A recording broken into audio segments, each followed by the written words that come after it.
OSPF designers were very concerned about scalability.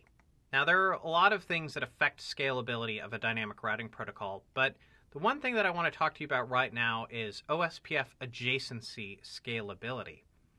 What we worry about is having to form, quite frankly, too many adjacencies. And where we find, or where we used to find too many adjacencies, was in the backbone, where instead of having devices that are layer 3, we had layer 2 switches. And then what would happen is we'd get a lot of peering between the distribution devices across the core. That would be if we had a layer 2 backbone. Now, why we're talking about this is there was a solution, or there is a solution, to OSPF neighborship scalability. Let's look at that right now.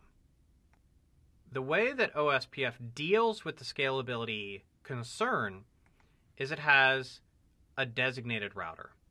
The designated router concept is there to say, instead of a situation where we get into a neighborship or peering issue, where the formula would be n times n minus 1 divided by 2, where n is the number of routers in the common layer 2 network. This gets out of control really quickly.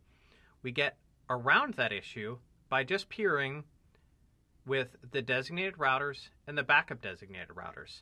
These are the two central points of contact in the layer 2 network. So think about your family.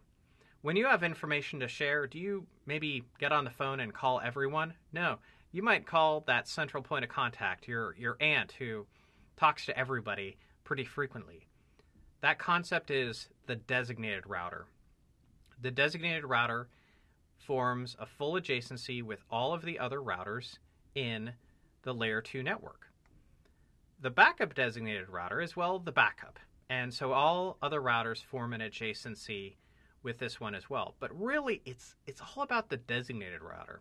The backup designated router exists, yes, but what's important is the designated router has all of the information and shares the information with the other routers in the topology. So if there's routing information to communicate through this topology, it goes up to the designated router, then the designated router shares that with all other routers in that particular LAN segment.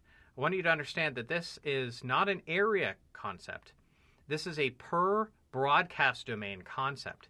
If you are of media type multi-access, then you have a designated router.